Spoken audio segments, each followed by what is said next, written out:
Fala aí pessoal, beleza? Espero que vocês tenham gostado do vídeo de Metro Ethernet. Cara, um vídeo sensacional falando um pouco o que a gente tem que usar esses carinha aqui, ó, para garantir a banda, garantir o teste de internet, para garantir que está entregando o serviço contratado para o cliente. Nós paramos em 1982 falando um pouco sobre a Wandel Goldman Brasil. 1990 a Wandel muda de nome. Ela passa a chamar-se Acternas. Por quê? Ela termina a sua joint venture com a Wavetech Wandel Goldman, ela termina a aquisição da TTC e tudo isso vira uma empresa só, Acternas. A Acternas mudou no mundo inteiro, mas no Brasil ainda a gente continuou com o Wandel Goldman no Brasil, porque ainda a Telebrás exigia capital, né, de uma empresa nacional para fornecer coisas para a Telebrás. Isso só viria a mudar em 1993, com o presidente Fernando Collor terminando de acabar com o processo do que tinha lá na época do regime militar, que era a reserva de mercado brasileiro e as exigências de empresas de capital 100% nacional. Nisso, a Wandel Goldman no Brasil muda de nome para Acternas, continua a fábrica em Jundiaí, fabricando cada vez mais equipamentos, né? E a gente começa a ter os instrumentos como o Smart Class, mas agora para testar E1. Né, a mesma carinha. 1995 nós começamos os testes dos primeiros equipamentos de ATSL na Telesp em São Paulo. E novamente agora a Acterna já fornecendo equipamentos de teste como o Smart Class SDH, o Smart Class Ethernet e o Smart Class TPS, que foi se difundir muito mais nos anos 2000. Em 1999 há uma nova mudança, que passa a ser a JDS-U, né, com a união da JDS Unifizer. E aí, o boom da venda de equipamento no Brasil. Com isso, a JDS-U, hoje Viave, né, começa a integrar novos fabricantes. Na unidade de São Paulo, aqui na BRN, nasce um departamento só de projetos, coordenado por um dos diretores hoje da STEC, Edmir, que cuidava de toda a parte de projetos, de implantação de serviços. O time de vendas cada vez mais focado em cada área, né? E isso era muito bom, porque em 95 nós tivemos o início do processo de privatização que culminou em 98 a venda da Telebrás. E em 2000 começa o boom da telefonia. E a JDSU naquela época ajudou a gente com muitos instrumentos. Instrumento de teste para banda larga, instrumento de rede metro, instrumento de rede ótica cada vez mais. E até hoje ela nos auxilia muito. Agora vamos para o nosso segundo vídeo, que é com o Fábio Macchioli. O Fábio Macchioli vai falar um pouco sobre os equipamentos de teste, porque a gente olha um MTS, mas atrás dele a gente tem um equipamento de fibra ótica, como o OSA. E a gente vai falar um pouco dele, do OSA, do FTH 5000 e até mesmo do PMD-CD. Acompanhem os nossos vídeos. Muito obrigado, pessoal. Um abraço. Como prometido, trazendo mais um vídeo aqui para vocês, diretamente da Arcitec. Ao meu lado, Fábio, engenheiro de soluções na Viave, especial em fibra ótica. Nosso grandíssimo Rafael Rachid, engenheiro em telecomunicações aqui na Arcitec. E o vídeo hoje é sobre OSA. E eu tô muito curioso, cara. Sabe por quê? Porque OSA, eu nunca trabalhei com OSA, eu acho que eu não sei o que é OSA. É mesmo? Então eu acredito que eu vou aprender junto com você. Então deixa o like, se inscreve no canal se você está gostando desse tipo de conteúdo. Deixa uma pergunta interessante aqui para nós também, para a gente trazer mais vídeos aqui para você. Todo vídeo tem um engenheiro aqui da Viave apresentando, se dedicando, falando dos produtos. Não só falando dos produtos, mas dando uma verdadeira aula, né, para quem está assistindo e, é claro, para mim também que estou aqui sentado. Nós apresentamos o Fábio no último vídeo. Assista se você não assistiu. O vídeo está sensacional. E hoje, né, Rachid, vamos falar sobre OSA. OSA, Optical Spectrum Analyzer. Não tem como construir uma rede DWDM sem OSA. Literalmente. E muita gente acha que dá pra construir. Né? Nós vê aí muitos, né? Não precisa. É só espetar a fibrinha aqui ali, tá tudo certo. Quando não funciona, fica lá. Então, agora, o que não tá funcionando? DWDM, OSA, então. Exato. Então é um equipamento utilizado em redes DWDM. Então, se hoje você é um provedor, e eu tenho certeza que você é, que o nosso público é provedor, e muitos de vocês têm redes de DWDM, preste muita atenção nesse vídeo. Ou se você também está pensando em construir a sua rede de DWDM. Vamos lá, gente. Por onde nós começamos, Rashid? O OSA, né, como o Rashid comentou, ele é um analisador de espectro. Se nós olharmos analisadores de espectro, a gente tem, por exemplo, o FM. O FM é um espectro. Você tem lá os seus megahertz, 89.9, 101.9, as várias frequências. Legal. E o que acontece? Muitas vezes elas têm que coexistir.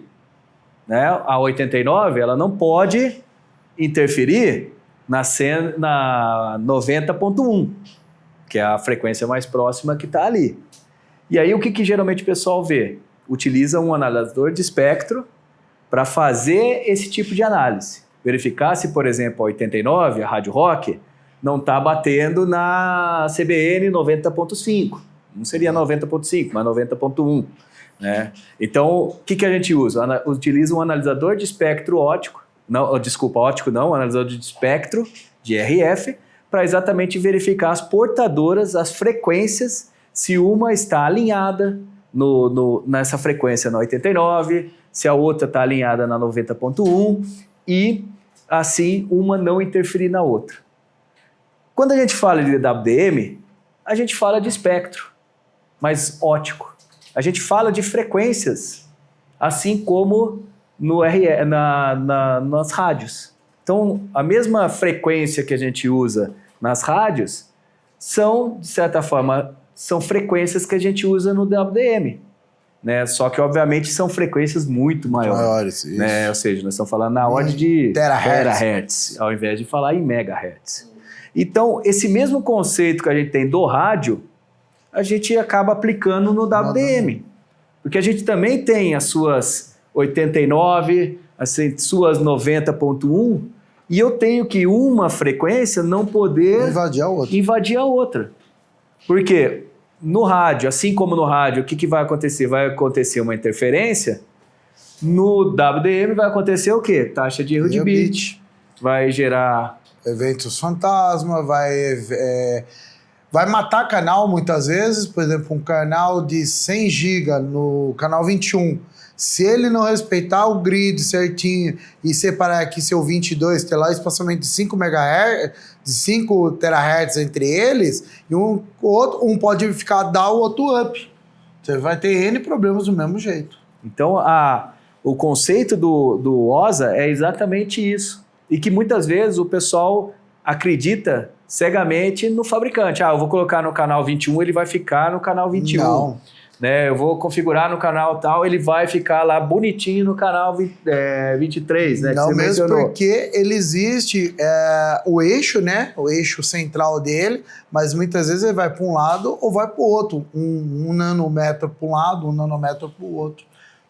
Existe, agora fugiu a fala, o nome como que se fala disso, Drift? O drift, né? Ele vai ter o drift, que ele é fabricado para trabalhar naquele eixo 21.00, né? Que é 192.10 THz. Mas muitas vezes ele pode ir ali para 102.9, 102.11, e isso, dependendo, se tiver num grid de 50 GHz, já vai provocar muitos problemas. Porque os grids do DW, do MUX e do DMUX, ele trabalha 50 GHz e 100 GHz. Coerentes só pode ser acima de 100 GHz. Aí muitas vezes o cara acha que, OSA não precisa, para que eu vou usar isso? Vai lá para um canal de 100 GB em 50 GHz.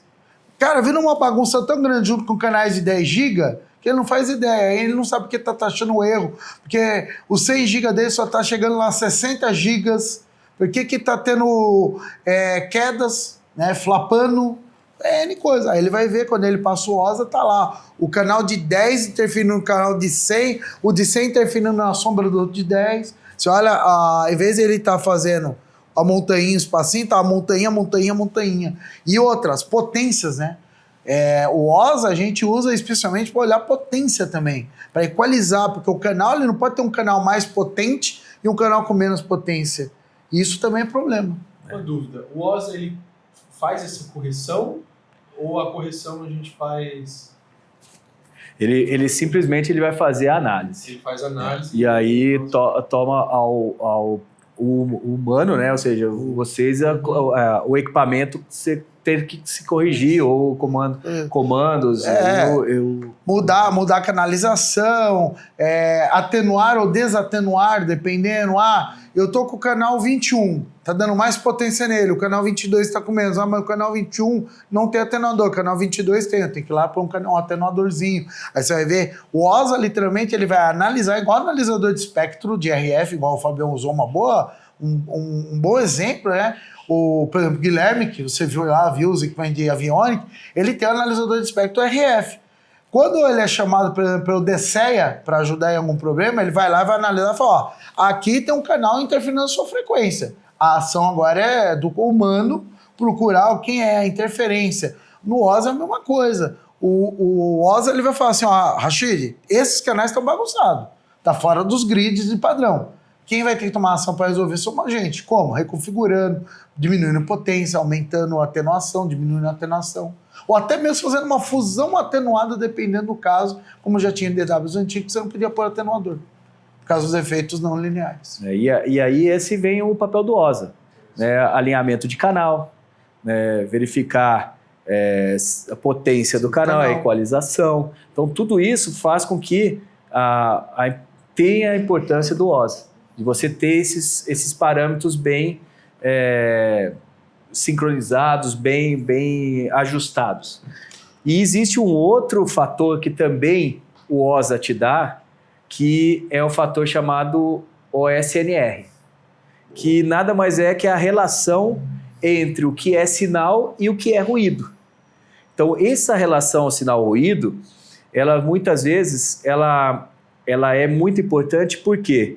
Porque através dela é que você vai ter uma distância maior, né? Vai chegar a uma distância maior, você não vai precisar, às vezes, de corretores de taxa de erro de bit, né? E muitas vezes esse OSNR, ele vem muito, não porque você tem o sinal e o ruído, mas ele vem muito pela quantidade, às vezes, de elementos que você põe no meio da rede. Né? Muitas vezes a gente acha que é só colocar amplificador no meio da rede que eu vou ter o meu sinal super bom lá na outra ponta. Geralmente não, porque o amplificador ele também, devido aos componentes eletrônicos que tem dentro do equipamento, ele vai gerar ruídos internos. Ele amplifica o sinal, mas também amplifica o ruído. Não na mesma proporção. Às vezes ele pode amplificar ainda mais o ruído, injetar mais ruído ali devido à eletrônica. Então, isso faz com que, ao longo dos saltos, ao longo de todo o trecho, essa relação saia desse tamanho e chegue nesse. E aí, nesse momento, você acaba não sabendo mais o que é sinal, o que é ruído. O que gera o quê? Taxa de erro de bit e aquilo que a gente acabou falando agora há pouco. Pra você ter ideia, o Fábio pode me corrigir se tiver, quando a gente olha SNR, o meu sinal, o meu SNR, ele tem que ser maior que o meu ruído. Ele não pode ser igual e nem maior. Se o meu ruído estiver maior, então meu sinal tá uma porcaria. Quando ele tá, o SNR maior que o ruído, significa que eu tô corrigindo mais, o meu ruído tá pouco. Por exemplo, igual o Fábio deu um exemplo, EDFAs. EDFAs são o que mais o provedor gosta de usar no meio da rede, mais aqueles EDFA Pizza Box. Aquilo ali, ele vai pegar, se o sinal estiver chegando lá, SNR de 32 e ruído de 43, ele vai decair esse SNR para menos 20 e vai aumentar esse ruído que já era 42 para 50 e 60. Ele dobra o sinal. Por quê? Até mesmo quando você pega um sinal coerente, 100 gigas, o próprio fabricante fala quantos saltos aquilo pode dar, porque além de a correção do SNR, você tem a correção do bit erro, no protocolo Ethernet, igual a gente falou de manhã. Então, dependendo da quantidade de saltos, você tem um processo chamado regeneração, que não é a regeneração ótica, é a regeneração do cabeçalho Ethernet, inclusive.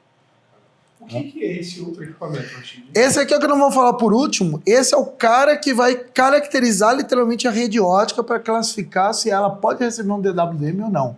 É o PMD-CD. dispersão cromática e dispersão modal.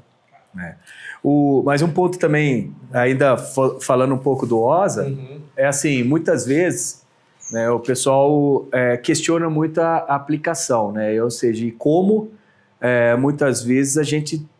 Porque existe inúmeros OSAs, né? Por exemplo, só na Viave nós temos 1, 2, 3, pelo menos uns 5 tipos de OSA.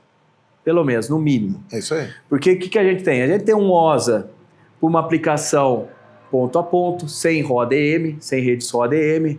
Né? No caso, a gente tem e com uma resolução relativamente baixa, né? Por uma questão de custo. Então, você tem um OSA de entrada, que é, por exemplo, o Nano OSA, o OSA 110. Mas aí a gente tem um OSA que supera potências maiores que 10 dB. Então, nas potências agregadas. Então, aí a gente já tem um OSA 110H. Aí a gente tem um OSA para aplicação em roda EM. Então, aí a gente tem o 110R.